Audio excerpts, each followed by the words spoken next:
Oke, selamat pagi teman-teman sekalian yang di Zoom 2 maupun di luar. Celsius. Oke, semoga dalam kondisi yang baik dan sehat sekalian. Terus hari ini ada orang tuanya Maya sedang sakit, semoga beliau juga lancar semua proses tindakan kesehatan yang dilakukan. Oke, kita masuk ke langkah keempat dan kelima dari asuhan gizi. Ada monitoring evaluasi. Kemarin, mohon maaf sambil buka ini biar sambil bisa. Oke, kita kemarin sudah belajar tentang intervensi gizi sama Ibu Widi, juga sudah diajari kasus, terus menyelesaikan kasus dari sudut pandang intervensi gizinya. Barangkali ada yang belum paham, nggak apa-apa. Nanti akan ada sesi di mana kita belajar secara komprehensif. Satu kasus dari assessment, diagnosis, intervensi, monitoring, evaluasi. Dari satu kasus terus kita coba kaji terus. Nanti di semester depan di dietetik degeneratif dan dietetik infeksi, teman-teman sudah terbiasa menangani kasus-kasus tertentu. Langsung diberikan adimonya seperti apa. Oke, kita masuk ke langkah yang terakhir, bukan terakhir ya, karena bentuknya adalah siklus, jadi tidak ada akhir. Ini adalah langkah keempat dan kelima, monitoring dan evaluasi gizi. Apa ini adalah learning objektifnya? Setelah ini kalian bisa mengidentifikasi standar untuk menjadi perbandingan, menjadi pembanding. Kenapa pembandingan? Karena kalian di langkah ini akan melihat apakah intervensi gizi yang kemarin kalian lakukan sudah memberi dampak atau belum. Nah, itu maka dari itu harus ada pembandingnya. Nah, ini adalah overview-nya.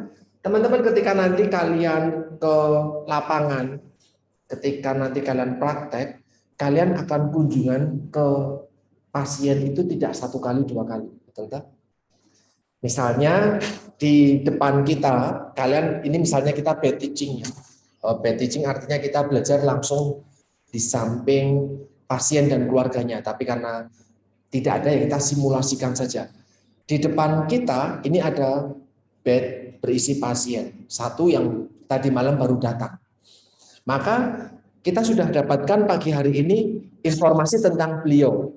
Dia dirawat karena apa, sakitnya apa, diagnosis medisnya apa, terus usia, jenis kelamin, dan bangsanya. Jadi nama, ID bednya, dia ruang berapa, bed berapa, usianya, jenis kelaminnya, sama dia diagnosis medisnya apa. Itu kita sudah dapat pagi hari. Karena dia datang tadi malam. Kita belum pernah datang sebelumnya, toh? Sudah tahu diagnosis gizinya atau belum? Sudah tahu asesmen gizinya atau belum? Sudah tahu screening gizi atau belum? Screening gizi.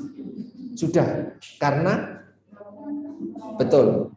Screening gizi tidak selalu dilakukan oleh tenaga gizi. Tidak selalu.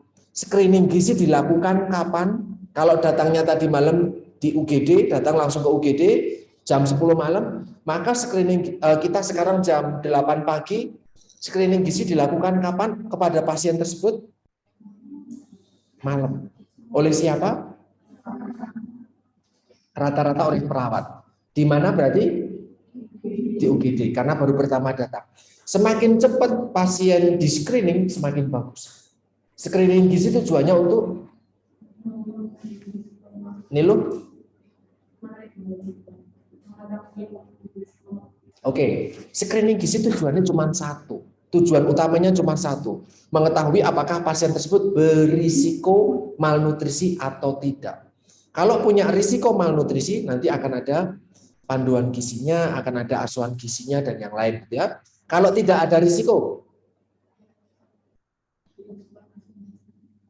terus kalau tidak ada risiko malnutrisi akan dilakukan pemantauan kembali. Barangkali tadi malam belum ketemu, tapi hari ini bisa jadi ada pagi gitu. Maka akan dilanjutkan screening gizi lanjutan. Nah, itu bisa dilakukan oleh tenaga gizi. Kita datang men-screening, kita datang pagi ini langsung mengassessment. Assessment ada jembatan keledainya untuk mengingatnya. Apa aja itu? Hah? Siapa itu tadi? D, A, B, C. Satu lagi? Ya, R. D itu apa? Dietary history, riwayat makan, riwayat diet, riwayat gizi, asupan makan. B itu apa? Biokimia, data laboratorium, pemeriksaan medis. B. D. A tadi maaf ketinggalan. A itu apa? Antropometri, berat badan, tinggi badan, lingkar kepala, IMT, Z-score kalau bayi, tinggi fundus, usia kehamilan dan yang lain. Antropometri, biokimia. C. Clinical fisik. Clinical fisik itu suhu badan, tekanan darah, nadi, respirasi, keluhan nyeri perut, mual, muntah, sakit, tidak bisa jalan, fungsi apa-apa. Oke. D, A, B, C sama R. R itu R riwayat apa? Riwayat penyakit, riwayat klien history kalau di PAGT yang versi Inggris, client history. Riwayat penyakit keluarga, riwayat penyakitnya dia pernah dirawat di rumah sakit karena apa? Istri, anak, suami, kakek, nenek, penggunaan obat-obatan, itu semuanya dilaporkan di situ. Itu kita lakukan, kita tanya, kita cari ketika kita datang. Ya, pagi hari langsung tanya sebanyak itu. Kalau belum datang, apakah sudah ada data biokimia? Data misalnya kolesterol total misalnya pagi hari itu baru datang tadi malam? Belum. Karena data laboratorium nanti terkait dengan dikaitkan dengan pemeriksaannya juga, jadwalnya juga. Belum tentu hari itu langsung ada. Apakah ada data antropometri? Sudah. Dilakukan siapa? Perawat. Rata-rata sudah dilakukan sama perawat. Antropometri biokimia belum tentu. Ada gula darah bisa saja, karena bisa langsung pakai tes di jari. Tekanan darah, clinical fisik, suhu badan sudah ada? Sudah. Dilakukan siapa? Data riwayat makan sudah ada? Belum. Maka kita yang mencari. Maka dari itu kalau dulu ketika saya kuliah A, B, C, D, R. A, B, C, D, R. Tapi asuhan gizi ada perpaduan karena kita orang gizi yang diutamakan dietary history, maka D, A, B, C, R. Oke, itu riwayatnya dulu kayak gitu. Kita tanya asesmen gizi A, D, A, B, C, R sudah. Kemudian kita tentukan diagnosis gizinya apa. Kemudian kita berikan rencana intervensi. Betul? Oh, hari ini nanti pagi, apakah rencana kita langsung memberikan diet itu jam pagi ini langsung dituruti? Tidak. Kenapa? Apakah pasien ini pagi ini jam 7 tadi sudah mendapatkan diet sesuai dengan kebutuhan dia? Belum. Kenapa? Karena belum dikaji. Betul? Belum. Intervensi gizi kan ada 5. Kalau versi lama ada 4. Kalau sekarang ada 5. Pemberian diet, edukasi, konseling, kolaborasi tenaga medis, sama satunya lagi berbasis populasi. Kalau belum di assessment, belum didiagnosis, ya jangan dikasih intervensi gizi. Tapi sudah dapat makanan belum? Sudah. Siapa yang menentukan? Dia dapat makanan ini tadi pagi. Padahal kita belum kunjungan ke pasien.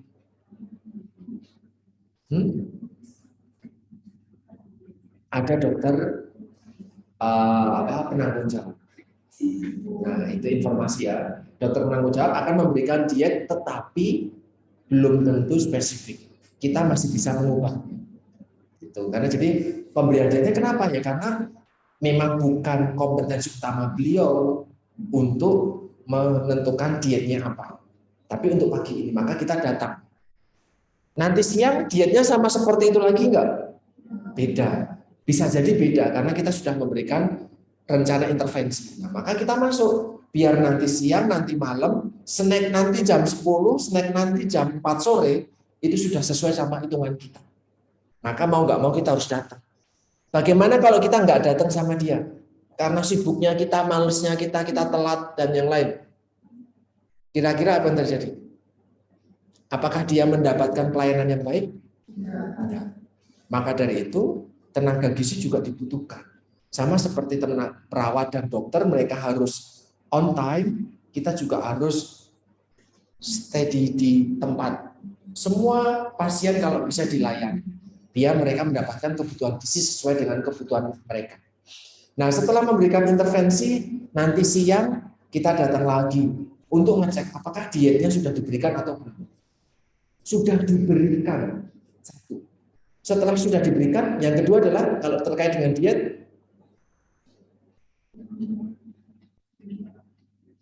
saya ngecek nanti siang, Ibu, saya ngomong sama instalasi gizi. Saya punya pasien baru nih di Vincentius. Dietnya XXXX, diet diabetes 1700 kilokalori, rendah purin karena ada asam urat. Diabetes diet diabetes 1700 rendah purin. Saya pesankan. Saya siang datang lagi ke Bangsal untuk ngecek. Yang pertama, dietnya sudah sesuai belum? Saya pesan 1700 DM rendah purin, sudah ada belum nih? Sudah dikasih belum nih? Oke, itu monitoring. Saya ngecek. Monitoring. Yang kedua, setelah sudah diberikan, hal yang berikutnya saya cek adalah maksudnya apa? Ngecek komstok? Nah, sudah disiapkan, dimakan enggak sama pasiennya? Kan itu. Oh, habis komstoknya. Apakah kita langsung bahagia? Kenapa? Betul. Kemudian yang ketiga, kita monitoring apakah betul.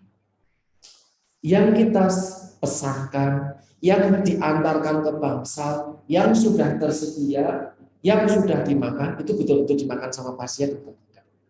Itu monitoring, mengecek. Oke?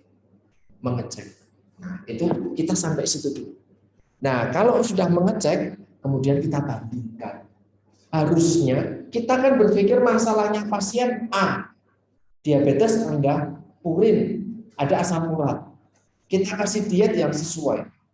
Seharusnya glukosa darahnya turun, ya enggak? Seharusnya asam uratnya turun, ya kan? Seharusnya. Maka setelah mengecek, memonitor, dievaluasi. Apa yang dievaluasi? Ya yang tadi kita hitung pertama kali ketika di assessment, glukosa darahnya tinggi, tak kasih diet, harusnya turun toh? Maka saya evaluasi glukosa darahnya lagi. Asam uratnya tinggi, saya kasih diet rendah purin, seharusnya asam uratnya turun toh? Maka saya evaluasi asam urat. Kalau saya di data awal tidak ada urusan soal mual muntah, perlu saya cek mual muntah? Tidak usah, karena nggak ada keluhannya. Kecuali ketika ada reassessment, ada mual muntah. Tidak ada masalah dengan berat badan karena nanti pasiennya baik-baik aja. Risiko malnutrisinya rendah. Perlu saya cek berat badan? Kenapa? Kenapa saya tidak perlu mengecek berat badan lagi? Yang di Zoom boleh ikut berpendapat.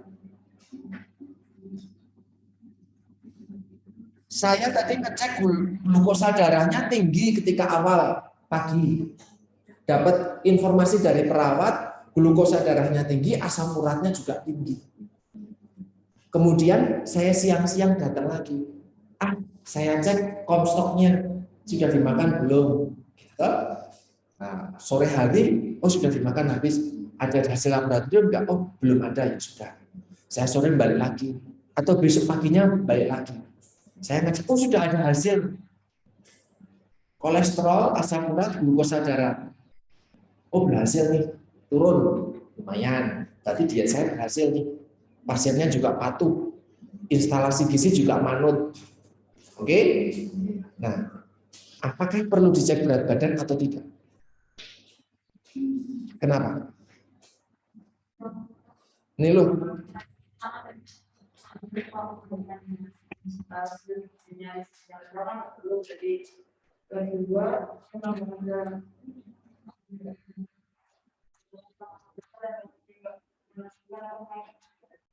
Kalau dia tidak punya risiko malnutrisi, apakah saya perlu mengecek berat badannya?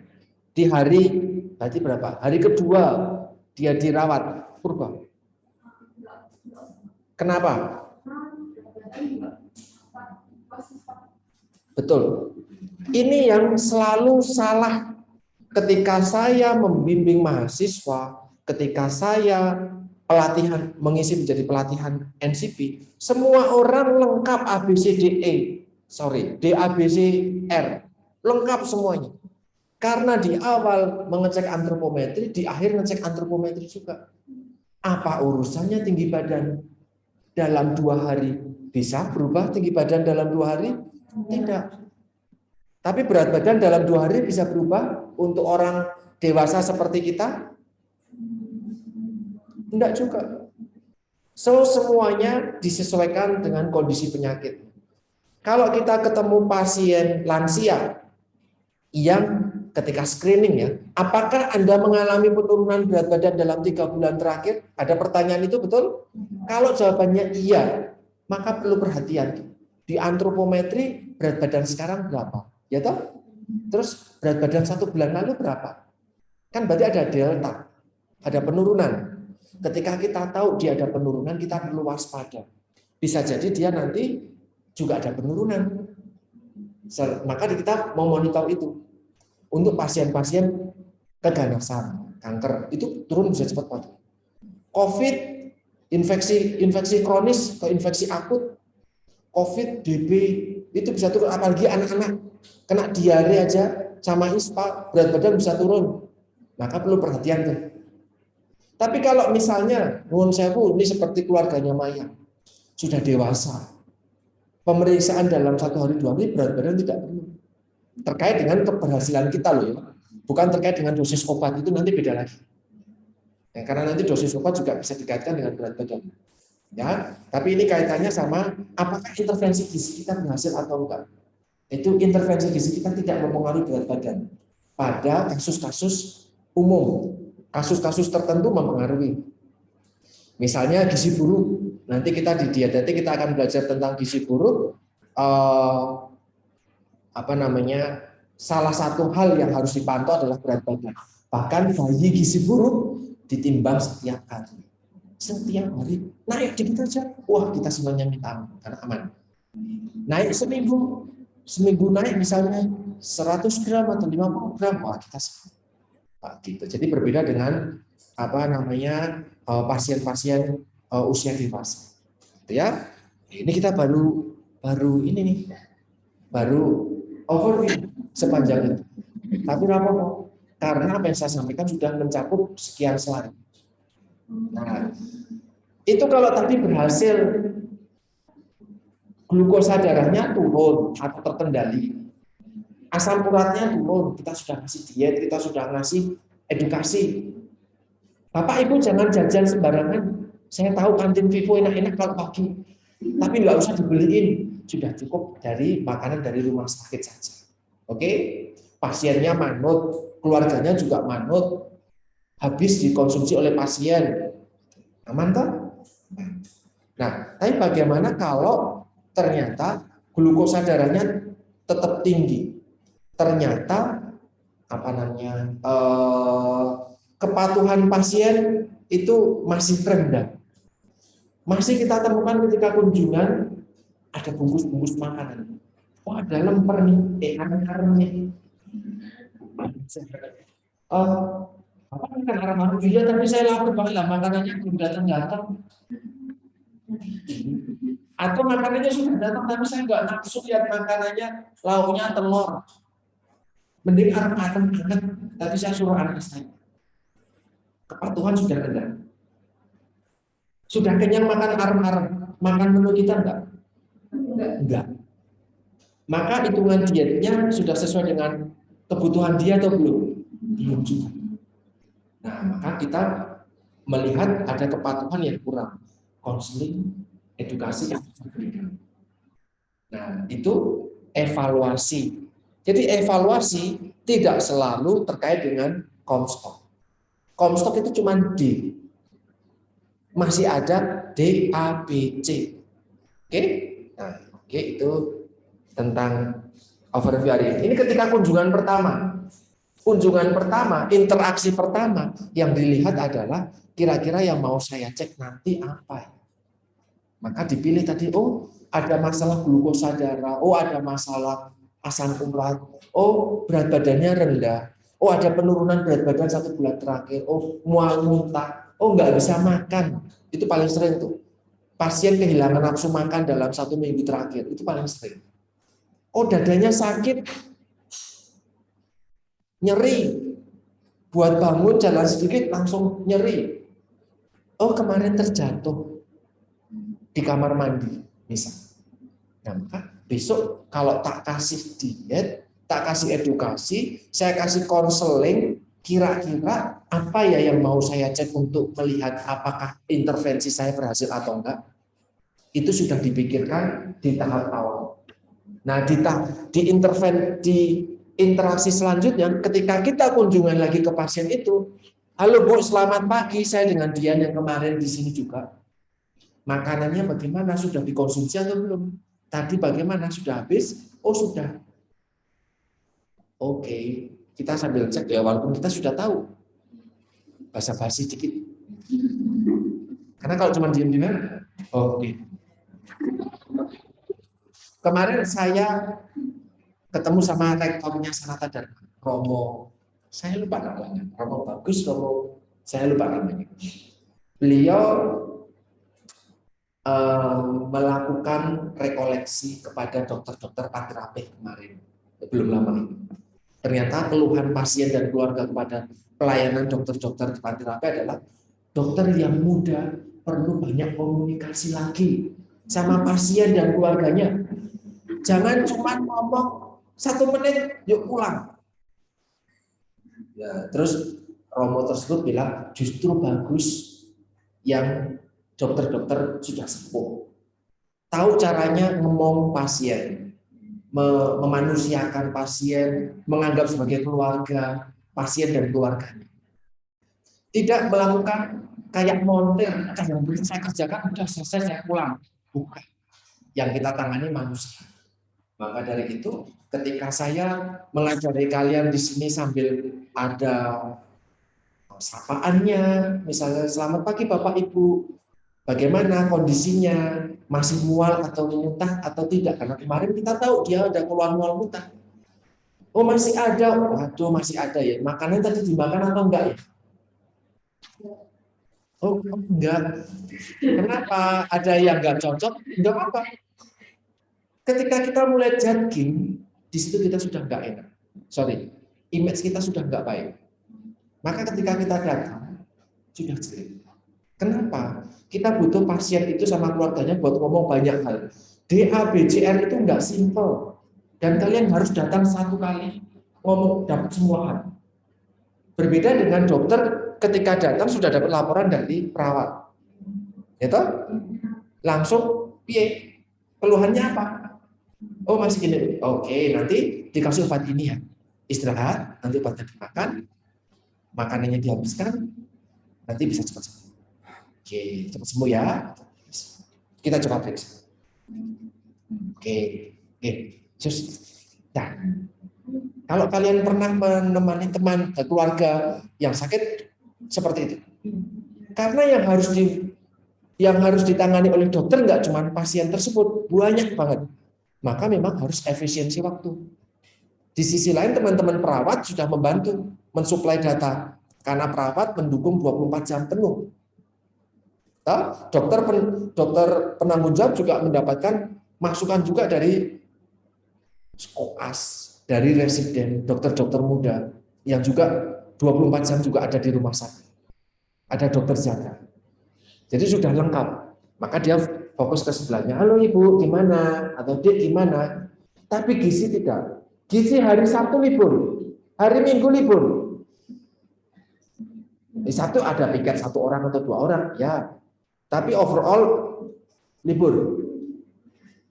Pulang jam 7 sampai jam 4. Wes. Ya jam 5, 6, 7, 8, 9, 10 sampai pagi siapa yang bertanggung jawab penuh?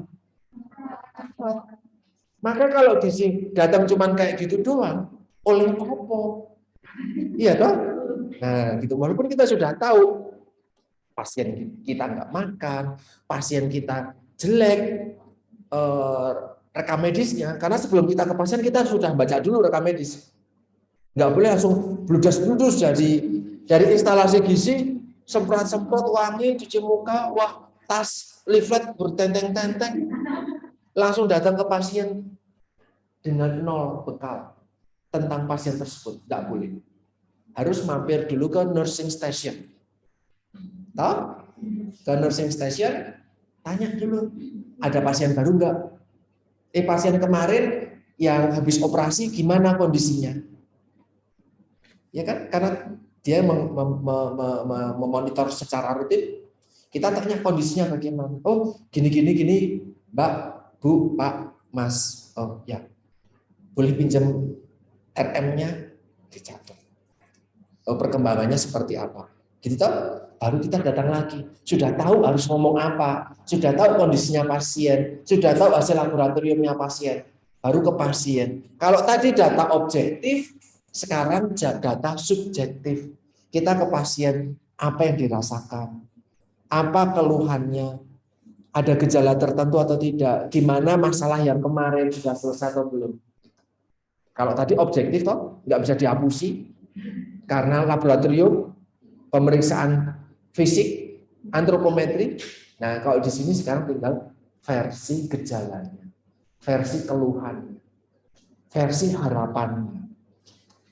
Maka kalian diajari juga komunikasi, cara ngomong sama pasien. Oke, yang kedua ini menunjukkan apakah intervensi kita sudah berhasil belum sih, gitu ya, sudah tercapai atau belum. Nah, kalau bisa yang dimonitor dan dievaluasi adalah yang relevan. Yang nggak relevan seperti berat badan ataupun tinggi badan pada pasien dengan IMT normal, tidak ada masalah penurunan berat badan, itu tidak relevan untuk dicek dalam 2 hari. Tapi kalau pasien tersebut opnam panjang, misalnya dirawat karena kekritis, kecelakaan misalnya, 1 bulan dirawat di rumah sakit, berat badan bisa berubah nggak? Bisa. Maka bisa dicek berat badannya. Meskipun dia mungkin bed rest, maka nggak bisa dicek berat badannya. Tapi nanti ketika dia bisa bangun, bisa dicek. Atau ketika mau pulang, bisa dicek. Relevan tinggi badan, dicek nggak untuk pasien kritis? Koma. Bagaimana cara ngeceknya? Oke. Kalau nggak bisa tinggi badan dengan cara berdiri, tegap, hadap ke depan, kaki tumit saling bertemu tetapi membuka, hadap ke depan, tangan lurus. Kalau nggak bisa, ya pakai apa yang bisa. Tinggi lutut. Nah, lututnya ternyata habis kecelakaan kok diangkat-angkat, nggak bisa. Demispan, ya, rentang lengan. Tapi sini kan diinfus, nggak bisa. Setengah rentang lengan bisa diukur. Tapi kalau nggak bisa gini, ulna, panjang ulna bisa. Ya, jadi banyak cara. Itu nggak diajari di diet, itu nggak diajari di asuhan gizi, tapi kalian belajar 3 semester yang lalu. Ya, mau silakan dibuka lagi. Itu pasti bakal kepake. Ya, nanti akan di lapangan tidak ada kasus yang memudahkan kalian. Kenapa? Kalau ada yang muda, dia nggak dirawat di panti rapih. Jora, dirawatnya di mana? Di puskesmas. Dia dibawa ke panti rapih karena komplikasi. Karena repot, puskesmasnya nggak bisa. Itu dia. Nah, maka nanti ada berat badan? Nggak ada. Ada tinggi badan? Nggak ada. Terus kepiye? Ya, tapi harus diukur nggak? Kalau enggak, dengan estimasi.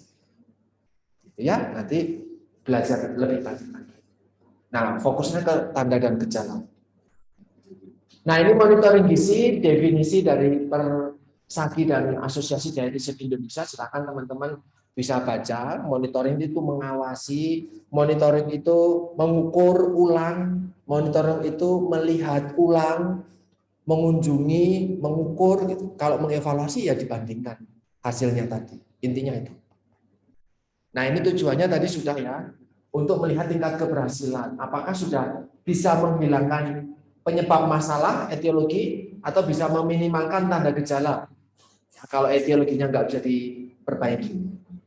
Nah, ini menjadi otonomi tenaga gizi.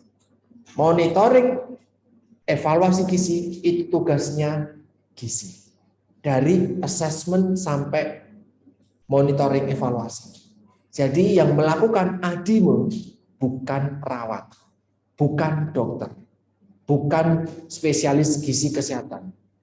Mereka melakukan asuhannya sendiri. Asuhan medis, asuhan keperawatan ada sendiri. Kita asuhan gizi ya ada sendiri. Oke, hanya saja kita dibantu datanya, suplai data. Oke, itu yang masuk ke berikutnya. Nah, di sini Monet itu merupakan komponen kritis untuk melihat ini. Kalian harus bisa mengidentifikasi perubahan yang relevan pada pasien tersebut. Oh, pasiennya kemarin nggak mau makan, tapi kita nasihati, kita kasih dukungan moral, kita dampingi betul, akhirnya dia mau makan. Bahkan kita mungkin menyuapi, mungkin, nah, nggak selalu, karena kita juga urusannya banyak. Ya, mungkin ya, nggak selalu. Kemudian setelah itu kita simpulkan hasilnya seperti apa. Nah, tadi saya sampaikan yang melakukan screening perawat, yang melakukan biokimia juga orang laboratorium, toh? Yang melakukan pemeriksaan suhu, tekanan darah juga perawat, yang memeriksa fungsi organ tubuh, dokter memeriksa fungsinya. Pemeriksaan elektrokardiografi, EKG untuk melihat fungsi jantung, ya teman-teman fisio. Nah, untuk melihat kemampuan dia berjalan dan yang lain teman-teman fisioterapi. Nah, kita melakukannya apa? Komstok Pak, jari sopo. 2018 kemarin data Komstoknya minta pelayan gizi kurang ajar banget. Padahal praktek, saya dulu ya datang malam-malam, pulang jam 4, ikut ahli gizinya pulang, ya saya pulang. Tapi karena diberikan makan jam 6 sore, dan estimasi habis jam setengah 7, jam 7, ya saya ke rumah sakit. Apakah ngecek semua orang? Enggak, ngecek pasien saya aja, karena nanti kalian akan mendampingi satu pasien aja. Tapi mendetail dari awal sampai akhir. Kalau pasien-pasien yang banyak, kalian hanya kunjungan aja, tidak sampai monitor. Tapi satu pasien kalian harus monitoring betul. Maka maghrib ya datang. Permisi Pak, saya mahasiswa praktek kan pakai nemtek, pakai seragam, kalau saya dulu pakai jas praktek klinik, putih-putih semua kayak teman-teman perawat di sini. Hanya membedakan saya celananya juga putih. Sepatu saya yang hitam. Kalau sepatu mereka putih. Nah, saya datang, oh ya silahkan. Nah, saya datang, halo Pak, bagaimana makan malamnya sudah ada belum? Oh sudah diberikan, oke. Sudah dikonsumsi belum? Sudah. Boleh saya lihat? Boleh, ada di bawah. Karena biasanya ditaruh di bawah bed. Oh iya, saya ambil foto ya, buat laporan. Saya foto, itu Komstok. Siapa yang melakukan? Saya. Jadi saya tahu betul Komstoknya habis. Komstoknya separuh. Atau dimakan cuma 1/4, atau bahkan mungkin nggak dimakan sama sekali, saya yang tahu. Saya yang bertanggung jawab, karena itu kasus saya sendiri. kasus pasien saya sendiri. Dan itu ditekankan betul ketika kalau kalian nanti praktek di Harjolo Kito. Tapi teman-teman yang praktek di rumah sakit yang lain malah nyuruh pelayanan gizi. Dia sudah nganterin makanan dari bangsal ke pasien, dia juga yang memotoin buat kalian. Sopo, projo banget kalian. Ya. Maka saya menginformasikan di sini mulai teman-teman 2019. Baik yang di Zoom maupun yang di ruang Vincentius. Semester depan kalian akan menghandle pasien. Satu pasien saja. Silahkan dikawal betul. Karena nanti kalian harus memberikan monitoring dan evaluasi. Intervensi yang kalian berikan sudah betul nggak sih? Dimakan betul nggak sih? Bahkan termasuk menimbang makanannya sendiri di porsi. Apakah percaya sama timbangannya teman-teman instalasi gizi? Enggak. Kalau saya enggak percaya. Kenapa? Tugas mereka banyak banget. 1.000 pasien misalnya. Padahal kebutuhan nasinya enggak segitu karena pasien saya PPOK. PPOK COPD. Kena emfisema. Sudah belajar itu sama Pak Rian? Emfisema? PPOK, COPD, paru obstruktif? Belum. Oh ya, Mas. Itu sesak nafas karena merokok ataupun polusi. Sehingga kayak asma. Ya, paru obstruktif itu namanya COPD. Itu banyak banget orang-orang di sekitar kita yang kena COPD. Itu dietnya nanti 40% karbohidrat. Artinya menu karbohidratnya nggak kayak teman-teman yang lain. Gitu? Nah, kok ditimbangnya sama? Apakah yang nimbang ahli gizi? Bukan. Permasalahannya itu. Mereka nggak ngerti. Maka jangan percaya. Nah, berhasil atau tidak berhasilnya kasusmu, kan tanggung jawabmu. Kalau berhasil, senang toh. Pasiennya bisa makan, senang toh. Iya, dimulai dari satu aja.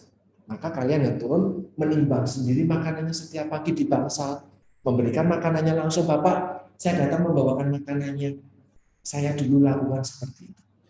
Untuk 3 hari sampai 5 hari. Di satu bangsal. Kalau saya dulu sampai 3 bangsal. Jadi saya betul tahu kalau pasiennya anak caranya ngomong gimana, pasiennya lansia cara ngomongnya gimana, gitu ya. Nah itu yang belum dilakukan sama teman-teman 2 angkatan kalian di atas kalian kemarin. Saya harap mulai 19 ini jauh lebih baik lagi. Ya karena kita juga masih belajar sama-sama. Oke. Nah di sinilah kita bakal dapat data-data yang mendukung untuk monitoring dan evaluasi. Riwayat diet kita dapat pengukuran antropometri, biokimia sampai perubahan perilaku. Kita dapatkan dari sini nih, aplikasi pencatat. Barangkali kayak Panti Rapih, mereka sudah pakai IMCP. Jadi sudah berbasis digital. NCP pelayanan pencatatan IRM, elektronik rekam medis. Kalau dulu semuanya dengan troli yang bindernya gede-gede banget. Kalau pernah dirawat, bindernya makin tebel. Kalau baru dirawat, bindernya masih kokoh. Baru pertama tahu ya, bindernya tebel banget. Itu kayak di ruangan sana. Nah, itu bindernya tebel. Nah, kalau mau mengkaji, wah tahun kapan itu ada di situ. Banyak. Belum lagi kalau dia orang-orang langganan, bindernya bisa lebih dari 1 untuk warna yang sama. Ya, kalau kayak gitu, kalau dulu masih tertulis terprint out gitu kita bisa lihat. Sekarang Panti Rapih sudah tidak pakai kayak gitu, sudah pakai elektronik rekam medis. Ya semuanya berbasis data digital.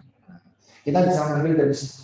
Kita juga bisa melihat instrumen asupan makan dan gizi tadi, Comstock salah satunya ya, Comstock. Kalau ya.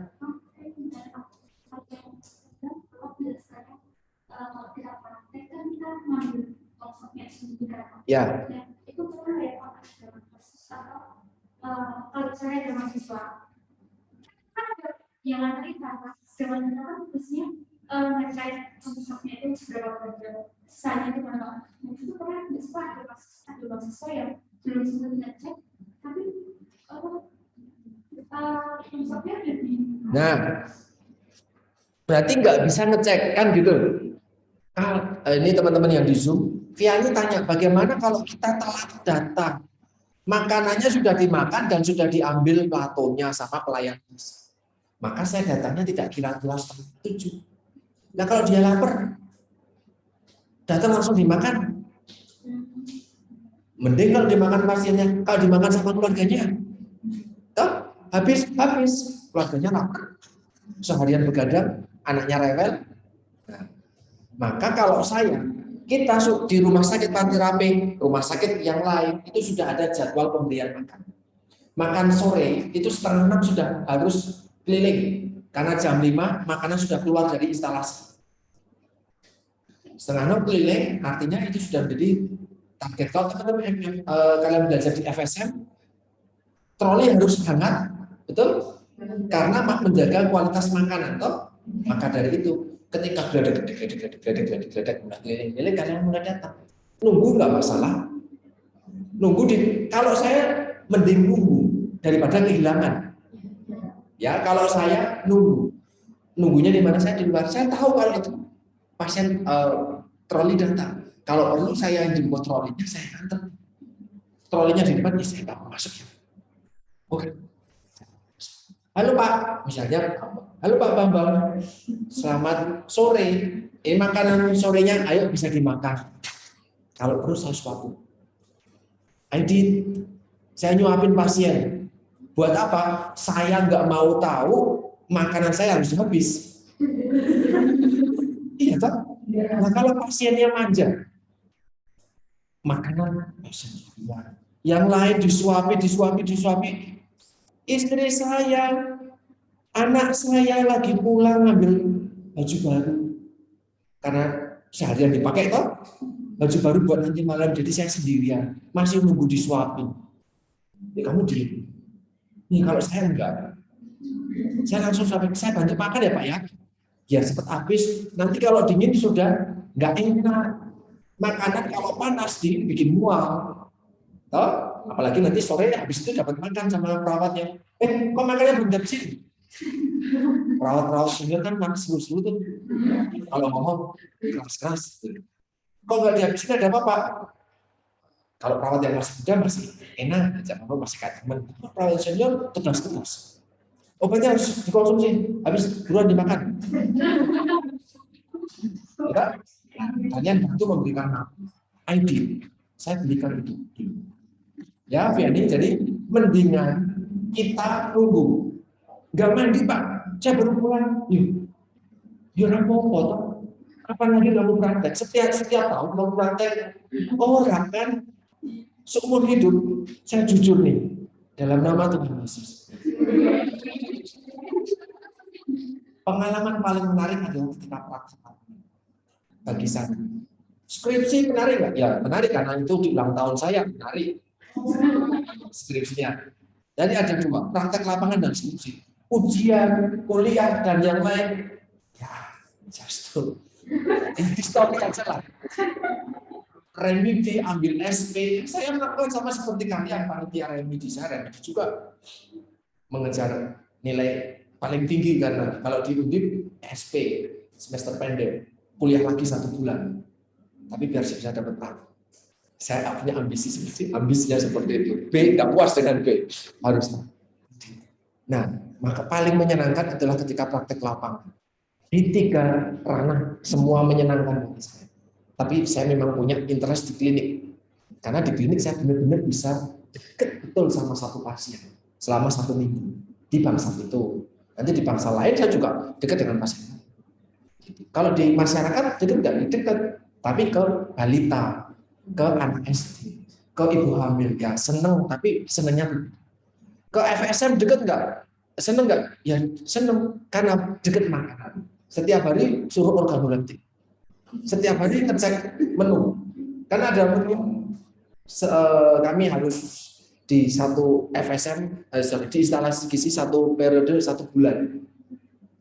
Klinik 1 bulan, masyarakat 1 bulan kalau dulu ya saya. Kalau di sini cuma 2 minggu. Ya maka saya merasakan menu 30 hari. Setiap hari makan menu.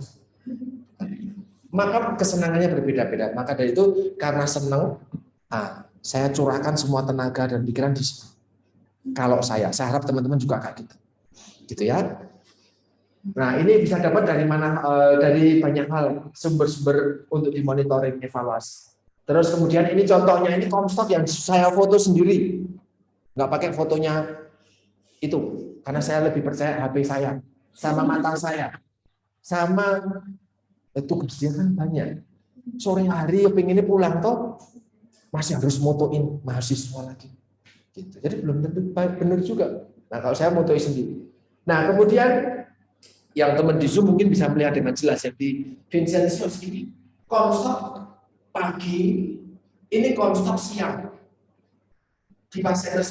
Kalian bisa tahu nih, pagi dia cuma makan bubur separuh, siang cuma dieker-eker nggak jelas. Pagi lauk hewani dimakan, lauk abadinya enggak. Dia cuma kuahnya yang dimakan. Lauk, aduh saya nah, lauk hewaninya cuma sedikit, sayurnya hampir habis. Kemudian ini kalau kita ambil sendiri, kalau kita foto sendiri, kalau kita minta tolong sama pelayan gizi, yang ada kayak gini, lembar catatan Comstock itu bangsa X, pasien nomor 1 sampai pasien nomor 30. Pagi, siang, sore, pagi, siang, sore, pagi, siang, sore, hari Senin, Selasa, Rabu. Bisa. Jadi kalian cuma lihat tanda strip, bunderan, tanda yang enggak jelas, barangkali nyatutnya juga cepat-cepatan karena pengen pulang. Apakah betul dengan keterangan yang sudah ditentukan bahwa kalau dibunderi itu artinya habis, tidak diisi artinya nggak dimakan, bisa. Maka karena saya melihat kerjaannya benar gitu, mendingan saya ngecek sendiri. Ya, dan itu kalian penting. Teman-teman kemarin senior kalian banyak yang bolong. Maaf Pak, saya nggak ngecek makan pagi, saya datangnya teman. Shiftnya jam 7, makan pagi jam 7 sudah diambil Pak. Terus masa saya nggak pulang? Ya saya makan, saya cuma ngecek Comstock siang Pak. Dari mana kamu bakal melihat datamu berhasil? Makan paginya ngertinya habis, makan sore ngertinya habis, snack ngertinya habis. Kebutuhan gizinya 1.700, dapat 1.700, yang dimasukin berapa? Nggak ngerti. Maka analisisnya jadi jelek. Jadi harapannya kalian bisa ambil sendiri. Yang berikutnya ini catatan dari perawat. Ini aspeknya perawat nih. Perawat pagi hari ngecek tensi suhu, nadi respirasi. Dia ngecek setiap 3 jam, setiap 2 jam, setiap 1,5 jam, bahkan ini jam 18, jam 19.30, hasilnya berapa, jam 20, hasilnya berapa. Mereka rajin banget. Kalian bisa minta datanya. Evaluasi. Nah, atau yang keempat, namanya kalau di rumah sakit negeri, kayak Harjamukti misalnya, Sarjito misalnya, nanti akan ada form namanya CPPT. Catatan pemantauan terpadu, perkembangan perkembangan terpadu.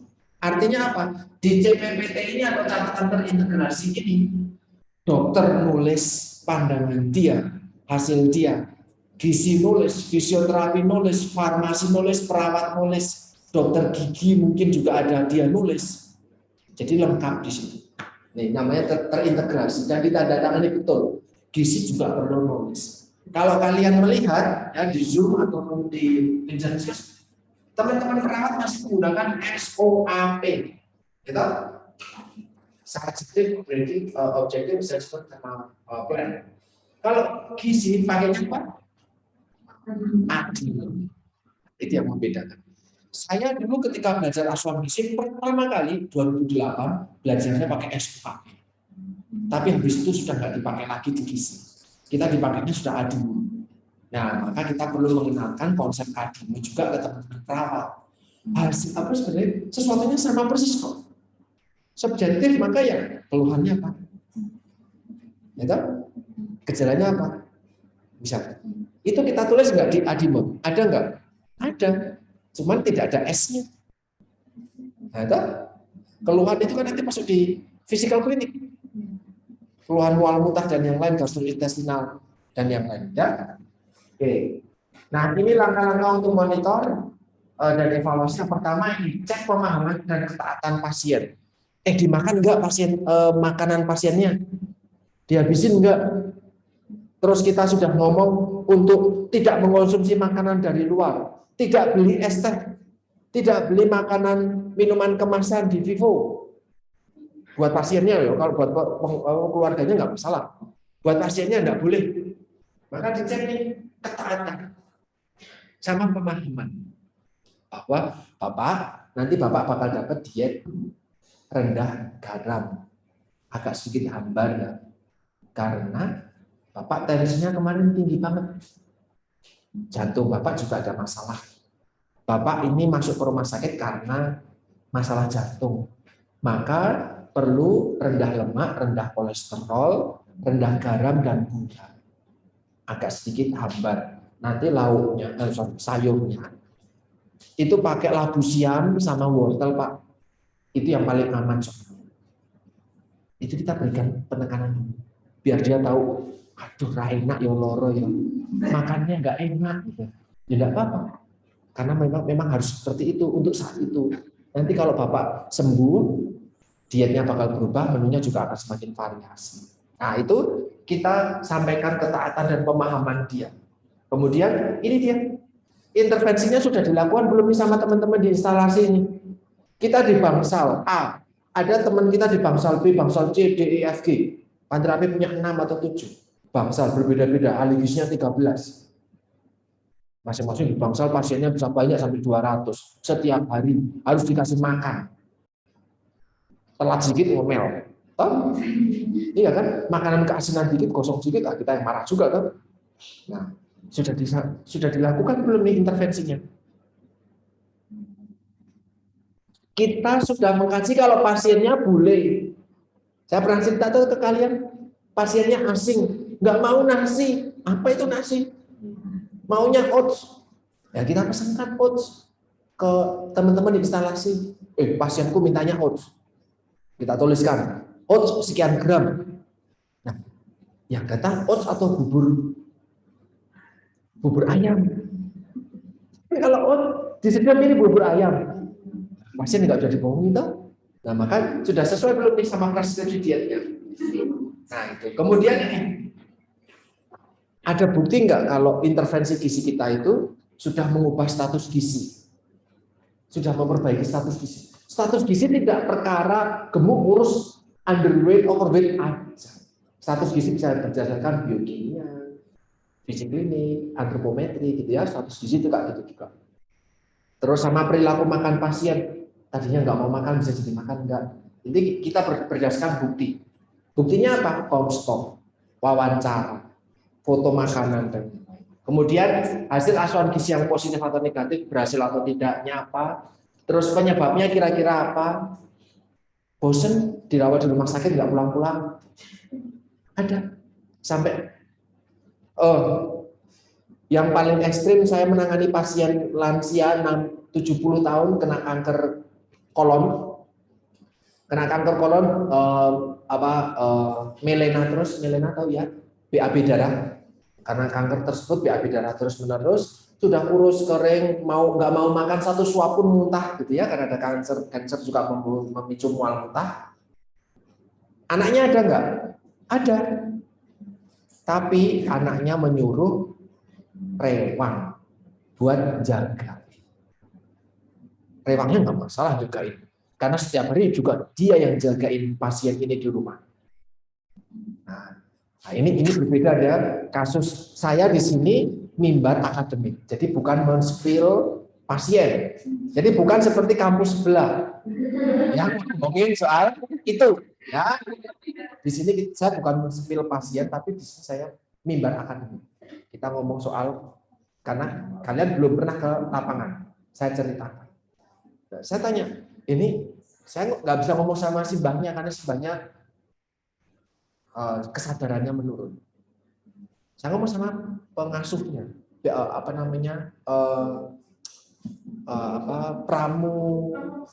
pramu rukti, pramu saksi ya Pak, pramu rukti.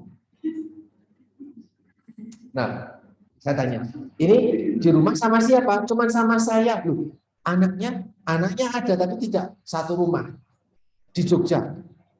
Ada yang di Kalimantan, ada yang di Jogja. Yang di Jogja sudah kesini? Belum. Tadi pagi cuma nitipin makanan aja. Habis itu kerja.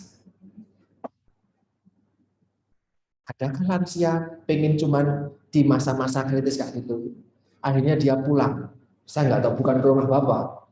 Pulang, memilih pulang. Itu boleh pasien. Walaupun kankernya belum sembuh, progresnya selama 1 minggu saya pantau saat itu juga jelek, nggak ada peningkatan. Tapi karena dia mau memilih pulang dengan keinginan sendiri, ya rumah sakit nggak bisa melarang, tapi tanda tangan. Kalau ada apa-apa, bukan risiko rumah sakit. Saya juga menyesalkan kok ditunggu gitu. Itu kan pasiennya sudah kering, kurus kering. Lansia, kurus kering, perempuan, nggak mau makan dan nggak bisa makan selama 1 minggu kemarin sebelum di rumah sakit. Di rumah sakit pun selama 1 minggu, satu swab pun nggak mual masuk kita lagi. Jadi cuma pakai parenteral. Di sonde pun nggak bisa.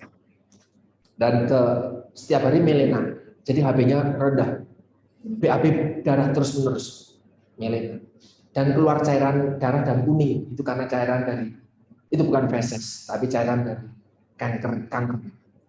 Nah itu sudah kayak gitu aja anaknya nggak datang. Saya bukan menjudge anaknya, saya juga bisa hadir sebagai keluarga. Kita harus hadir juga sebagai keluarga. Tapi saya nggak bisa ngomong sama neneknya ini karena dia kesadarannya menurun. Saya ngomongin sama rewangnya itu tadi. Tapi dia pulang apa?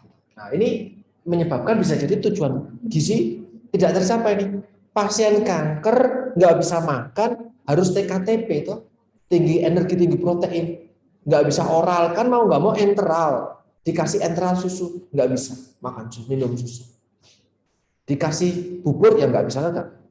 Akhirnya cuma total parenteral. Nah, semuanya ini harus didukung fakta. Ini kita monitor perkembangannya. Berikutnya di sini kita ukur. Kalau mau dimonitor Comstock, ya kita ukur Comstocknya.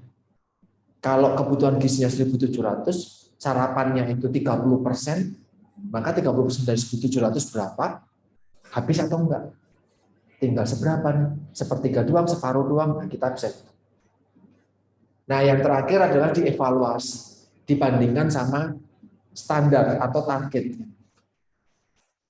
Nah ini ada beberapa kelompok untuk monitoring evaluasi. Bisa pemeriksaan langsung perubahan perilaku, asupan gizi, status, pengetahuan, kliniknya kita pakai data dari bidang lain, aspek pasien, apakah pasien ini nyaman atau mandiri atau tidak, sudah bisa bangun atau belum. Bahkan kalau di Panti Rapih berbedanya dengan rumah sakit lain, setiap hari Sabtu ada healing garden. Ya, berbedanya Panti Rapih dengan rumah sakit lain itu. Ada yang nyetel musik, main drama, edukasi, banyak makanan dan yang lain di gardennya itu, di tamannya itu. Nah, pasien-pasien yang tidak begitu gawat bisa diajak turun, ikut nyanyi, ikut berdoa, ikut ngobrol, ikut makan nggak boleh, ikut lihat sana sini kumpul-kumpul. Nah, itu healing garden, melihat dari sudut pandang psikologisnya, kenyamanan. Ini rumah sakit lain nggak melakukan itu, nggak sempat mungkin, atau nggak punya tempat juga, atau memang programnya nggak ada. Nah itu bersyukur nanti kalau kalian prakteknya di rumah sakit Panti Rapih, karena ada healing garden hari Sabtu pagi. Nah, rumah sakit lain nggak ada, gitu ya. Bahkan mungkin rumah sakit lain ada apel. Ya apa melu-melu baik. Ya, kapan lagi? Saya dulu di Kartini Jumat pagi malah senam. Jadi datang jam 6, setengah 7 sudah senam sama direkturnya dan yang lain. Jam 7 mandi, balik ke mes kami, mandi, langsung datang lagi visit ke pasien. Bahkan ahli gizi yang sudah jauh rumahnya, ya dia masih pakai baju olahraga, visit ke pasien, ya apa-apa. Hari Jumat, hari Seninnya apel. di lapangan. Itu waktu itu saya seperti itu. Tapi waktu di Sarjito enggak. Saya di Sarjito juga enggak. Di Karyadi Semarang juga enggak. Mungkin karena RSUP, pasiennya terlalu banyak enggak sempat senam-senaman, senam sendiri aja nanti di rumah. Ya. Nah, ini sampai ini ada perubahan obat. Kita ngobrol sama dokter, saya kasih tahu teman-teman, diabetes bisa sembuh enggak? Yang kalian tahu sudah dapat patonya diabetes?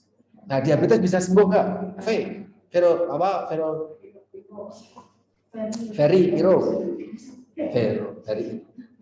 Diabetes bisa sembuh enggak?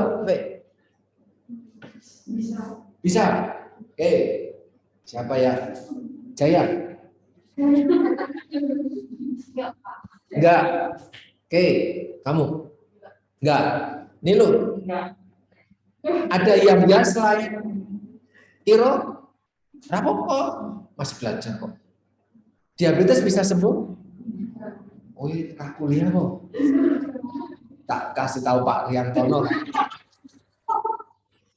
Diabetes itu penyakit yang tidak bisa sembuh. Penyakit, maka orang dengan diabetes tidak disebut dengan penderita. Menderita banget kan ini. Maka disebut dengan penyandang. Kenapa? Karena setiap hari bakal berdampingan terus dengan diabetes, ya. Penyandang diabetes atau diabetisi. Ya. Nah, orang dengan diabetes dapat insulin atau obat-obatan anti diabetes. Kalau dia dapat obat-obatan atau insulin, bisa enggak suatu saat dia bisa mandiri tanpa obat, tanpa insulin? Bisa enggak? Nah, enggak bisa sembuh, clear ya. Bisa enggak seorang diabetisi tidak mengonsumsi obat lagi? Tidak perlu mengonsumsi obat lagi, tidak perlu injeksi insulin lagi. Bisa atau tidak? Purba bilang bisa. Flo? Bingung, ya enggak apa-apa. Enggak. Enggak. Yang bilang bisa selain Purba siapa? Bisa Pak Dian. Siapa itu tadi ya? Suster ya? Mereka. Iya Pak. Jawabannya adalah bisa. Ya. Karena apa? Kuasa Tuhan yang Maha Esa. Bukan. Kita di sini mimbar akademik bukan agama. Ya Tuhan berkuasa betul, tapi di sini kok bisa orang diabetisi bebas dari insulin dan obat? Kuncinya satu ternyata ketika saya ngobrol sama teman salah satu spesialis penyakit dalam. Apa? Makanannya, dietnya disiplin. Diet beskui. Enggak pakai pengobatan tradisional, no. Enggak pakai klinik-klinik tertentu, enggak. Diet. Ketika seorang diabetisi menjalani diet diabetes dengan disiplin 3J, jumlah, jenis, jadwal, dengan pola makan yang baik, teratur, dan yang lain, teori-teori yang nanti kita akan diskusikan di semester depan, seseorang itu bisa mengalami perubahan konsumsi obat dan dosis. Obatnya, dosisnya bisa diturunkan, dan itu boleh, dan itu bisa. Sembuh nggak diabetesnya? Enggak. Tapi glukosa darahnya terkendali atau terkontrol. Lewat apa? Salah satunya itu. Ada 4 pilar untuk diabetes. Ya tergantung literatur mana yang mau dipakai. Ada 4 pilar, ada 5 pilar, ada 7 pilar. Kalau saya pribadi 4 pilar. Apa namanya? Diet, terus edukasi, kemudian aktivitas fisik, kemudian penggunaan obat dan insulin. 4. Yang pertama Pak, diet dulu. Habis diet apa? Edukasi. Kenapa? Kamu nggak sembuh. Setiap hari harus disiplin. Sampai kapan? Selama hayat dikandung bayi. Itu. Kamu nggak bisa sembuh. Ada yang orang tuanya diabetes selain orang tua saya? Ya. Simbah, orang tua, monggo, silakan. belajarlah gizi yang baik. Karena nggak usah ke rumah sakit, nggak usah nyewa gizi. Ya, kalian sendiri. Saya juga motivasi saya dulu itu belajar tentang klinik. Karena saya ingin menyembuhkan dalam tanda kutip atau mengendalikan masalah kesehatan di keluarga saya sendiri. Itu ya bisa. Jadi kalau ada perubahan obat, perubahan dosis, perubahan prosedur, misalnya kayak gitu. Saya pernah mengalami orang tua saya pertama dapat obat doang, kemudian dapat obat sama insulin. Glukosa darahnya susah nih dikendalikan dengan obat doang. Kemudian insulin doang, kemudian obat doang, balik jadi. Kemudian obatnya berganti. Kemudian obatnya tadinya setiap kali minum, setiap sebelum makan atau sesudah makan, sekarang cuma pagi hari aja. Obat-obatnya berbeda-beda. Prosedurnya tergantung perkembangan pasien. Nah itu dia. Diet memegang posisi yang bagus. Nah ini ada berapa? 7 domain dari Monef. Perbedaan Monef sama assessment, kan tadi saya sampaikan assessment itu melakukan lengkap ABCDR. Monef juga sama. Tapi bedanya adalah kalau di assessment itu ada 8 domain. Kalau di Monef 7. D ada, A, B, C ya. Physical klinik ya, D, A, B, C sudah ada. R-nya enggak. Ini yang baru ya, ini yang baru, yang PAGT baru. Ada tambahan peralatan, kategori etiologi sama progres. Di sini dituliskan nih, client history tidak dicek. Kenapa? Karena riwayat dia 1 tahun lalu masuk rumah sakit, apakah akan berubah ketika kita kunjungan kedua? Enggak, tetap kan. 1 tahun lalu pernah dirawat kan? Bapaknya tetap sakit toh. Ibunya meninggal karena kanker sama kan? Enggak akan mengubah fakta. Tidak, intervensi gizi kita tidak mengubah masa lalu pasien. 1. Intervensi gizi kita tidak mengubah penggunaan obat-obatan di rumah. Intervensi gizi kita tidak akan mengubah kalau pasien itu dari ekonomi menengah ke bawah. Dikasih intervensi gizi jadi kaya. Enggak tahu. Maka kita nggak perlu cek client history. Ya, itu perbedaan assessment dengan Monef. Nah, ini adalah contoh assessment Monef untuk kasus hipertensi ya. Kebetulan dicek antropometrinya sekian, monitoringnya, evaluasinya, belum sesuai target. Targetnya untuk IAT sekian dengan berat badan ideal 50, masih harus nurunin 17 kg lagi. Kemudian dicek setiap hari menurut targetnya ahli gizi tersebut, gitu ya. Kemudian data fisik ini nggak urut nih di ABC-nya, harusnya D dulu ya. Kemudian C, fisik, tensinya 140/90, tinggi atau rendah atau normal? 140/90, sudah diajari hipertensi? Nah, oke, kita recall. Hipertensi itu definisinya berapa? Itu normalnya 120/80 diastol, sistol, diastol. Disebut hipertensi kalau di atas 120. Nah, di atas 121. Di atas dibuka-buka catatannya, waduh Pak Rian nggak nyampaikan, nggak mungkin. Nah, hipertensi itu nanti ada prehipertensi, hipertensi 1, hipertensi 2. Ya, disebut hipertensi kalau di atas 140 dan atau di atas 90. Ya, jadi bukan di atas 120 atau di atas 80. Di atas 140 batas. 130 masih normal. Ada peningkatan masuk pre.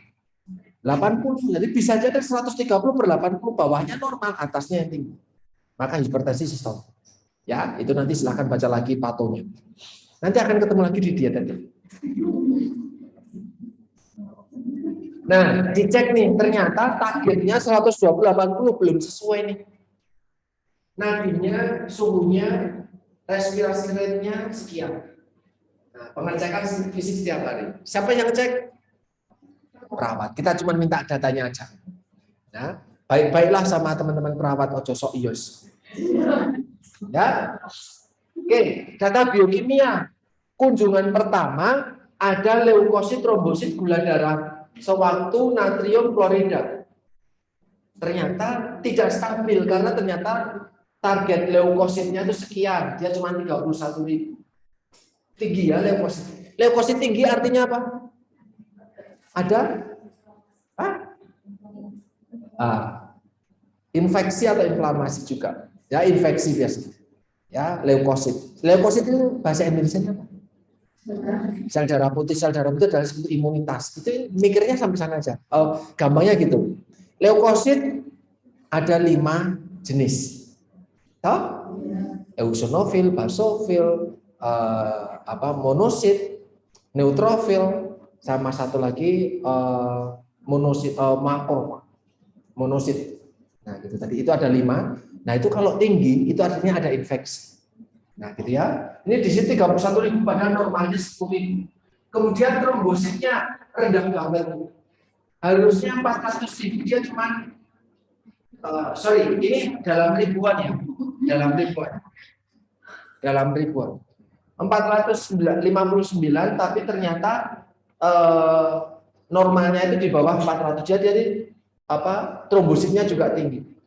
Gula darah sewaktunya belum dicek, natrium kloridanya sekian. Dia hiponatremi, dia juga hipoklorid. Ya, dia dicek setiap hari. Nah, dietnya ternyata dihitung lewat Comstock, dihitung lewat recall. Ya, ternyata asupan makanan pasien, asupan energi pasien cuma 69%. Batas dianggap normal berapa? 80 sampai tanduk-tanduk, lagi dong. Sampai 110 atau ya 80 sampai 110 kebutuhan energi. Itu dianggap target. Maka kalau dalam tanda kutip 70, 67, 60 ya ini masih sedikit lagi. Nah, mencukupi. Apakah harus 100%? Apakah harus habis diet? Ketika pertama kali datang ke pasien, hari pertama pasien dirawat di rumah sakit, apakah diet harus habis? Enggak? Kenapa?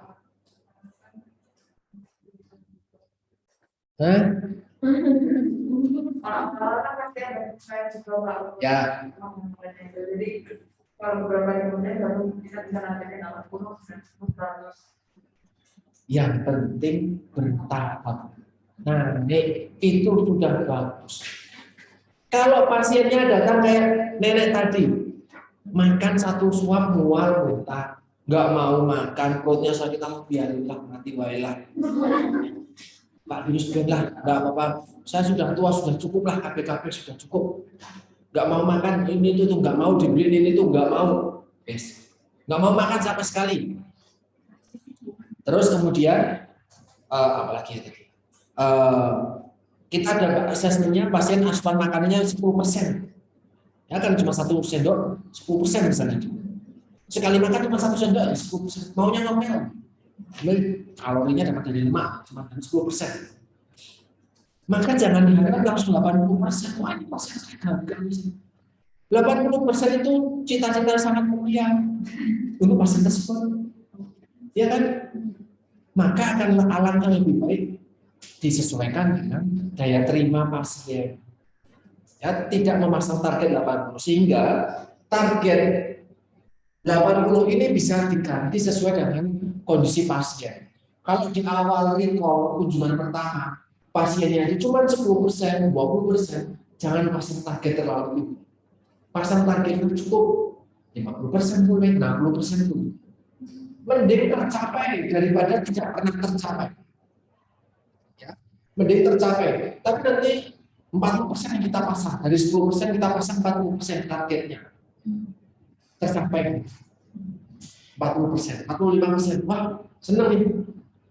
Di Comstock kedua, kita naikin lagi target 50%. Akan lagi nih, berhasil kan? Itu alangkah lebih baik. Ada peningkatan. Dibandingkan kamu catatannya tidak mencapai target, tidak mencapai target, tidak mencapai.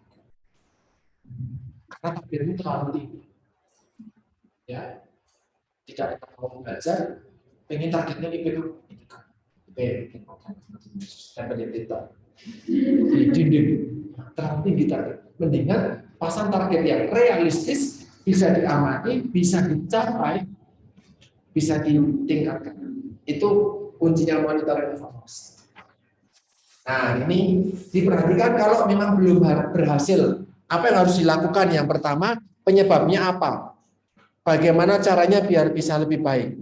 Kira-kira siapa yang bisa diajak kerjasama? Enggak harus dokter ataupun perawat, bahkan mungkin keluarganya kita ajak kerjasama. Jangan-jangan keluarganya enggak kooperatif. Tapi bersyukurlah kalian kalau dapat keluarga yang kooperatif. Ya. Maka ini kalau Mayang mengikuti hari ini di Zoom, Mayang menemani Bapak untuk operasi, jadilah keluarga yang kooperatif. Bapak enggak mau makan, ya dibantu makan. Enggak harus habis dalam 1 jam, enggak apa-apa kok. Yang penting ada asupan makan secara teratur jika memang sudah boleh makan. Ya, karena memang habis operasi dipuasakan bertahap ya pemberian makan setelah operasi. Kita juga akan belajar itu nanti diet untuk bedah. Nah, gitu. Nanti ada makanan-makanan khusus untuk meningkatkan mempercepat proses penyembuhan, itu bisa diarahkan. Enak kalau keluarganya sudah paham tentang kesehatan. Enak banget. Nggak enak kalau saya itu mahasiswa gizi tapi remedi terus, saya nggak usah, saya ngikut aja lah. Nungguin aja tapi nggak ngapa-ngapain, itu malah nggak enak. Ya. Nah, di sini yang kedua, butuh komunikasi efektif sama keluarga, tadi sudah disampaikan, dan kerjasamalah sama teman-teman yang ada di instalasi gizi. Ada yang disebut dengan, beberapa rumah sakit menyebut instalasi gizi, ada yang menyebutnya dengan dapur gizi, ada yang menyebutnya dengan unit produksi makanan. Jadi ya kayak dapet deh. Aku nih ngomongin apa tuh? Nah, kita lanjutkan. Kemudian kita juga ngobrol sama pramusaji. Pramusaji yang tadi saya sampaikan, tenaga gizi yang muter-muter itu, nyerahin pelayanan gizi, yang bukan ahli gizi tapi dia pramusaji tadi. Kita bisa ngomong barangkali, tolong bisa disampaikan dengan bagus. Kalau ngobrol, kalau makanan datang dia lagi tidur, bisa disampaikan. Kalau waktunya makan, bisa dibangunkan. Kolaborasi dengan PPA, profesi pemberi asuhan, ada dokter, perawat, nakes lain, ya. Dan ini makanan itu tidak dikonsumsi sama orang lain atau penunggunya. Kalau dapat anak sama lansia perlu lebih perhatian karena mereka manjane sama. Ya. Ada yang pernah menemani nenek kakeknya dirawat, manjane sama. Pengen dipijeti lah, pengen dikipasi lah, pengen makan ini itu semuanya nggak cocok, harus itu di sana itu pokoknya mau makannya. Kalau beli nasi sih bisa mumpung sakit tuh, apa diturutin tuh nggak mau.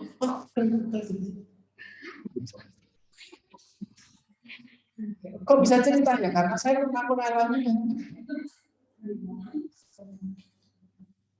Nah, kemudian ini yang skill yang tidak dipelajari di kampus. Bagaimana cara memotivasi? Ini teman-teman perawat punya nih skill kayak gini nih. Namanya komunikasi terapeutik. Kalian kemarin kayaknya belum sempat belajar tentang itu. Komunikasi tentang ngomong sama pasien dan keluarganya. Karena ini saya menganggap penting dan tahun ini saya juga menghandle komunikasi. Di semester 4 saya minta diajarkan ini. Komunikasi.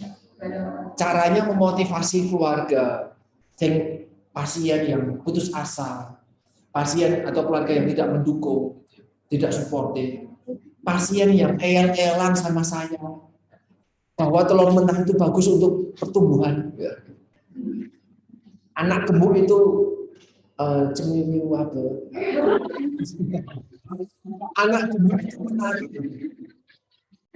Saya pernah mendapatkan pasien anak dirawat di rumah sakit karena jatuh ke kamar mandi, kepleset patah tulang. saking gemuknya, ya mungkin sekamu, tapi baru SD kelas 2 kok ya. Baru kecil banget tapi gede banget badannya. Kenapa di rumah sakit jatuh, memar atau gimana? Mungkin memar tapi ternyata patah tulang. Jadi dirawatnya karena patah tulangnya, bukan karena dia gemuknya.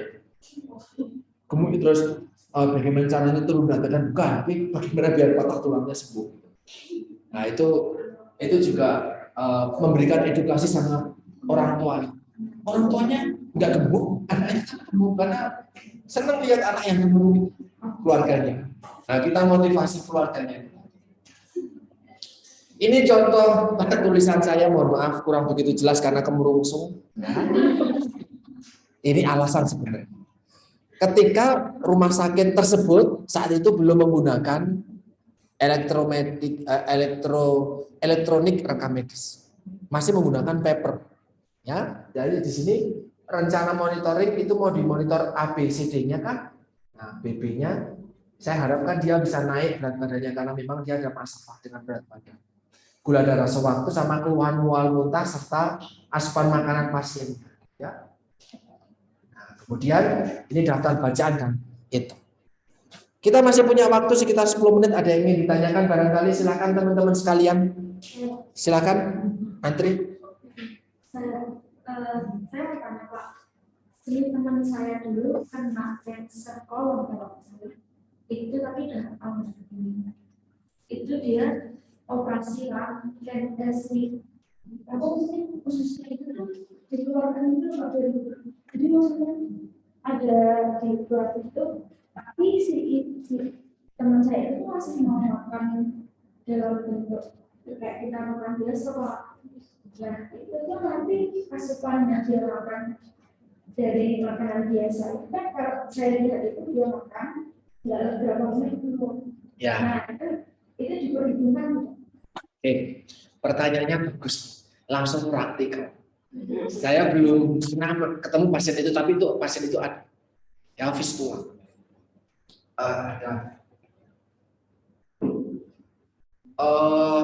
Menangani pasien yang bedah saluran pencernaan, yang bedah besar, bedah kecil itu apa? Amandel, usus buntu, kecil. Bedah besar itu sampai apa namanya? Saluran cerna itu bisa sampai diangkat, dipotong, usus bisa dipotong, bisa aja, lambung bisa dipotong, bisa aja. Jadi selama yang masalah di lambung, pencernaan yang terkait dengan lambung, maka nggak akan bisa berfungsi dengan bagus. Maka orang tersebut tidak diperkenankan makan yang keras. Kalau usus halus, ini saya prolog dulu. Usus halus bagian atas, proksimal, bagian yuyunum, dipotong, duodenum, nah dipotong, maka absorpsi gizi yang terjadi di saat itu, protein, asam amino, karbohidrat, asam lemak itu nggak bisa. Maka orang tersebut harus mengonsumsi makanan-makanan yang memiliki gizi yang baik, MCT namanya, asam lemak yang memang medium chain triglycerid yang siap cerna. Kenapa? Karena ususnya nggak ada. Tiba-tiba langsung ileum, yuk terus usus besar.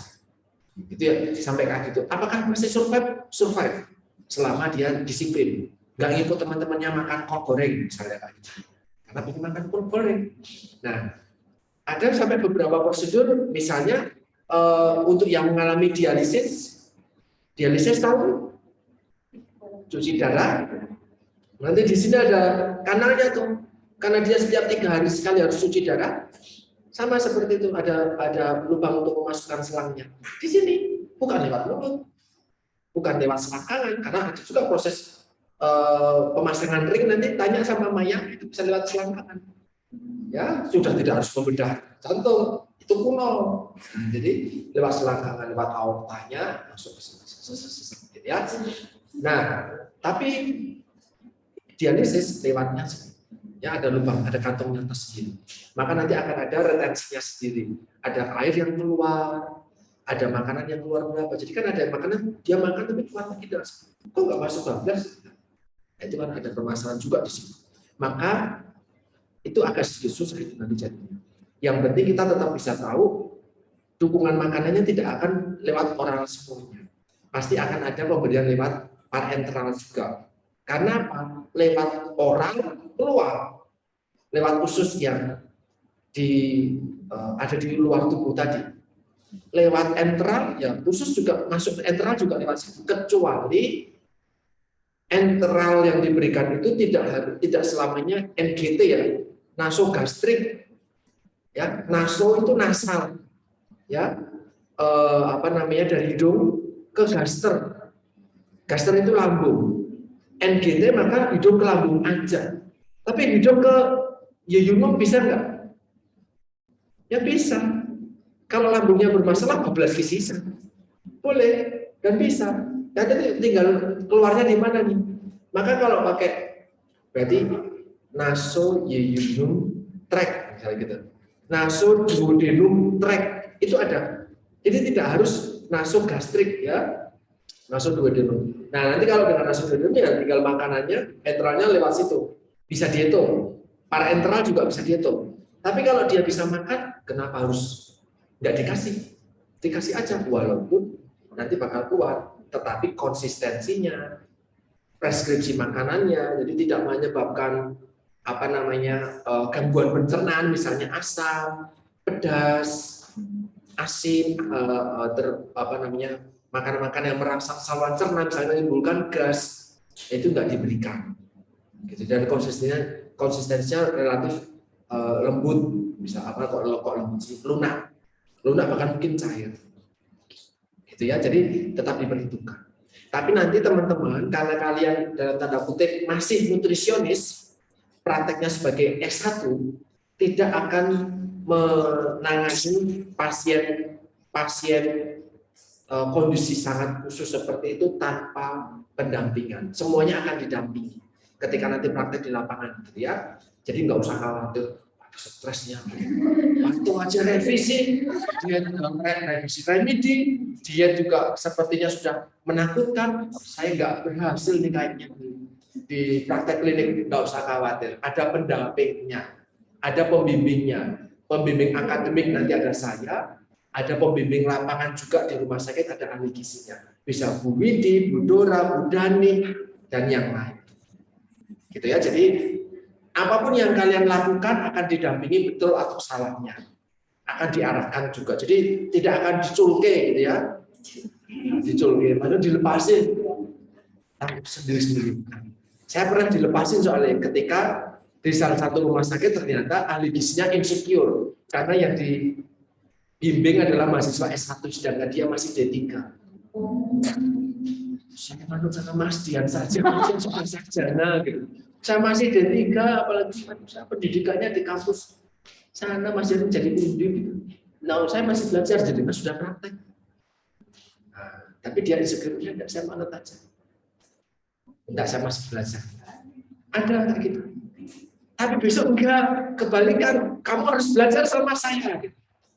Saya senior di sini, saya sudah lama. Itu ada. Kayak gitu, jadi ya rapopo. Ada yang insecure, ada yang terlalu sampai mandatori kayak gitu kan. Kenapa? Ya kan militer banget ada. Dek, cepat dek. Mahasiswa praktek tak gini. Dan gitu ya, tentunya ramu. Gitu ada mau tanya tadi nilai atau flow ya? Flow. Saya mau tanya Pak, pas saya kan pernah dirawat di rumah sakit, untuk makanan SPM saya pernah nggak sampai dirawatnya itu lebih dari 3 kalau nggak salah 5 hari. Nah, terus tapi saya selama kan saya pernah berjalan dirawat dalam waktu yang berbeda. Terus saya juga kan kalau mereka sudah jelas itu kan bahwa ada ahli yang mau memegang satu pasien, tapi selama saya dirawat itu sampai makanan saya nggak habis itu saya nggak pernah didatangi oleh ahli gizi. Kamu tidak didatangi, aku nggak ngerti kalau yang datang itu ahli gizi. Saya tuh Rumah sakit mana kalau boleh tahu? Inisial di sini atau di luar? Di sini. di Jawa Barat sana. Di Jawa Barat. Rumah sakit negeri atau swasta? Atau RSUD? Boleh kasih tahu Pak? Oh, inisialnya aja, karena ini saya rekam. Ada yang saya kurang tahu. Ini swasta. Swasta. Oke, saya sampaikan ke teman-teman. kebutuhan gizi, kebutuhan tenaga gizi di Indonesia itu sangat besar. Kenapa? Karena S1 gizi baru muncul 2003. Kalau dokter dan perawat itu sudah puluhan tahun yang lalu. Gizi itu baru 2003. Saya 2007. Gizi baru ada 2003. Padahal rumah sakit di Indonesia puluhan ribu. Toh? Dan satu rumah sakit segede yang di sana, ya di Zoom nggak ngerti ya. Ya rumah sakit yang di sana tahu ya. Yang rumah sakitnya yang di sana itu ahli gizinya cuma segini. Ini toh tanpa rewang, tanpa teman. Ini toh rumah sakit yang di sana ada segini. Rumah sakit yang di sana S1-nya enggak ada. Rumah sakit yang di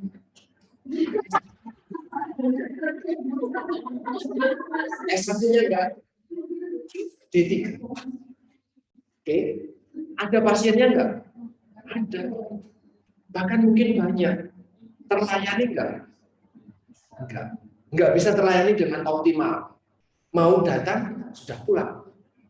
Ya kan? Karena hari ketiga barangkali sudah sembuh. Dan BPJS itu ada batas rawatnya. Kalau dia cuma dalam tanda kutip, maaf ya, demam panas tinggi, BPJS nggak sampai 5 hari, rugi. Kalau mau extend, kami hanya membayarkan 3 hari, sisanya kamu, ya gitu. BPJS sistemnya kayak itu. Maka sebelum, kalau kamu nggak punya, nanti kamu bisa pulang. Kalau memang situasi dan kondisinya sudah memungkinkan untuk pulang.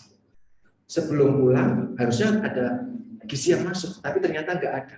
Kenapa? Karena tenaga gizi masih sangat kurang. Padahal harus, apalagi Iro, nanti kalau di Kalimantan itu masih sangat sedikit Iro.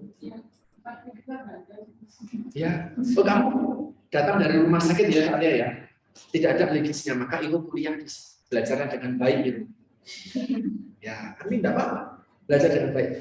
Ahli gizi di rumah di Indonesia, update kemarin ketika saya ngobrol sama Bapak almarhum Utos, Ketua Persaki yang meninggal kemarin, ahli gizi di Indonesia itu range yang terdaftar 50 sampai 60 ribu saja, dengan rumah sakit yang jumlahnya kemungkinan juga sebanding dengan jumlah itu.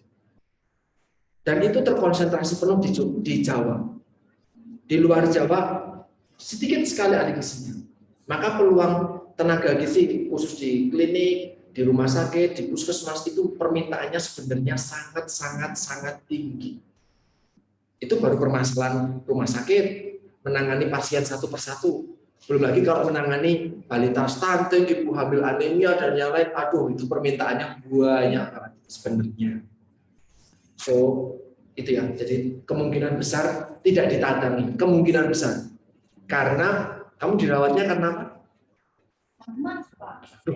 Yang kelas itu karena gunungan. Oke. Terus Parotitis. Oke. kelas 9 itu campak sama tipes. Oke. Penyakit.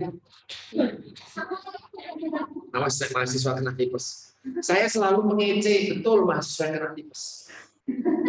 Kenapa? Sudah pernah dapat patonya tipes? Demam tifoid? Sudah dapat demam tifoid? Berbeda, itu dengue. Demam tifoid penyebabnya tifoid Salmonella paratyphi. Kui ada di mana? Di mie instan. Makanan yang seperti apa? Yang jorok. Karena Salmonella paratyphi di feses manusia. Jadi kamu makan makanan bekas feses. Jadi sebagai mahasiswa gizi, makan mie instan nggak masalah selama bersih. Ya, jadi bukan mie instan yang bikin tipes, bakteri. Nah, saya selalu ngecek teman saya ataupun mahasiswa saya yang kena tipes, langsung saya ejek. Karena itu jorok. Kamu kena diabetes, apa-apa. Ya, kalau keturunan, kamu kena cancer, kamu nggak bisa pilih. Kamu kena penyakit-penyakit yang lain, kamu nggak bisa pilih. Tapi kalau kena penyakit tipes, langsung saya ejek. Pasti. Karena itu jorok. penyakit mahasiswa jorok. Saya puji Tuhan sampai sekarang belum pernah kena tipes. Jangan sampai tipes ya. Oke, setelah itu DBD. Parotitis bisa sembuh sendiri karena dia virus. Campak juga bisa sembuh sendiri karena dia virus. Measles ya. Terus kemudian DBD sebenarnya juga bisa sembuh, tapi tinggal pemantauan secara rutin. Kamu nggak penting-penting amat. Kalau tenaga gizinya sedikit, pasiennya banyak, maka akan ada skala prioritas. Akan ada orang yang pasien tersebut lebih prioritas, gitu ya. Jadi nggak dikunjungi. Itu nanti kemungkinan juga di rumah sakit tertentu kayak gitu. Maka kehadiran teman-teman praktikan di rumah sakit itu sangat membantu ahli gizi. Maka jangan jadi mahasiswa yang malah merepotkan. Dikit-dikit tanya, Bu, saya nggak tahu Bu ini, Bu. Ini nggak tahu, saya nggak ngerti ini, aduh nggak tahu ini habis ini ngapain dan yang lain. Cuma diem aja, tunggu ditanya. Malah jadi merepotkan ahli gizi. Ya, harusnya membantu malah jadi merepotkan. Gitu ya? Ada lagi? Kevin. Ya.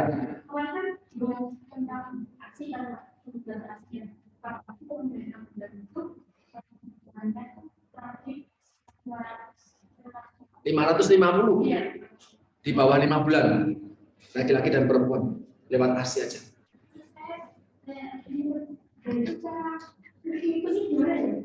Pinter.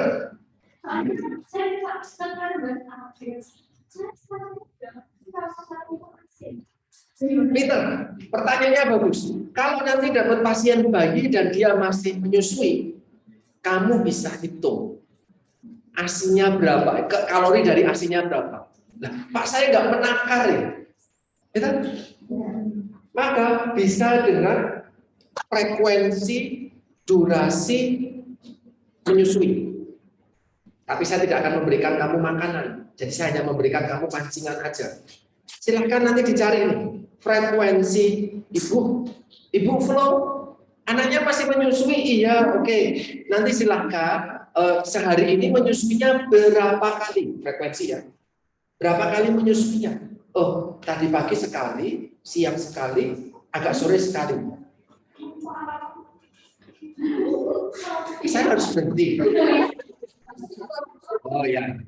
Berapa kali ibu flow menyusui anaknya? Ya. Frekuensi. Yang kedua adalah durasi. Durasinya berapa lama setiap kali menyusui.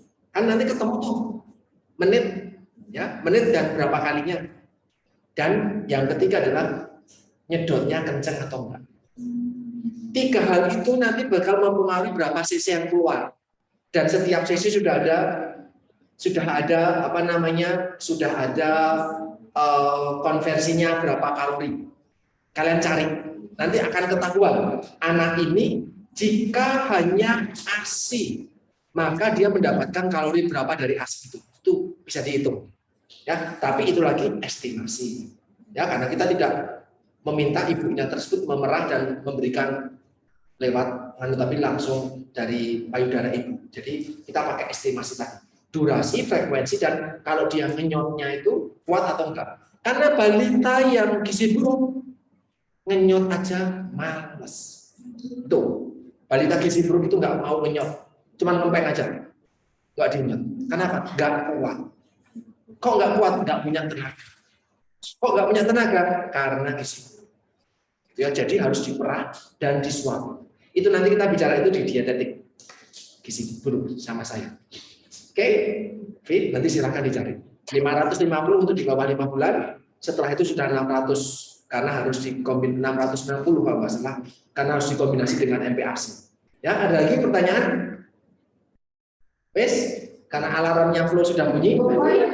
Nah, itu 2 kalinya saya ngajar. Ya. Oke, karena waktunya juga sudah selesai, saya cukupkan ini di monitoring evaluasi. Nanti akan di pertemuan ke depan belajar memonef kasus nyata dari bersama Ibu Widi. Harapannya teman-teman di Zoom bisa ikut luring karena kasus nyata itu akan langsung belajar bagaimana cara menghitungnya dan yang lain. Ya, Saya cukupkan hari ini. Terima kasih. Selamat siang. Berkah dalam. Selamat siang, Pak. Terima kasih.